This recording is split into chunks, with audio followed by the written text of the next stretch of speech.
Меня хотят выставить симулянтом. Men официально ешқашан арызданчы емесмін. Бирок қазір айтып атам ачык. Мен керек болса биздин главврачка, начальник колонияга заявление жазгам, что мне нужно обследование, лечение деп. Но показууга керек жок да, показууга керек жок. Мына қазір адвокат аркылуу сотко мына 2 документимди берем.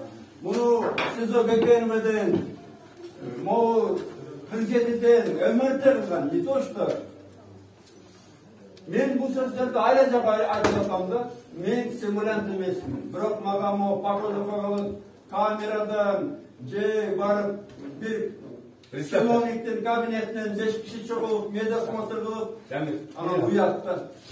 Негизи мындай, вы знаете, меня хотят выставить симулянтом. Дайте 2 минуты,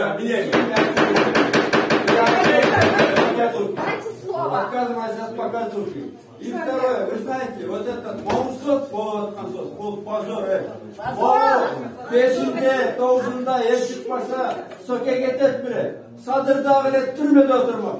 Оша балдарға рахмат етіш керек, қолдарынан өбіш керек. Это позор, если бы 9-го, разве соке отдал бы вас, Садыров? Bu soke sadırdı suyup bergen yok da birlikte. Bozkandan berdi. Ama kozar oldu. Bu yerde başkalar atış gerek. Zarar kança kişi jarakat aldı. Bir sana ortağı.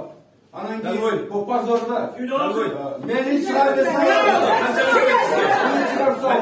Дайте слово!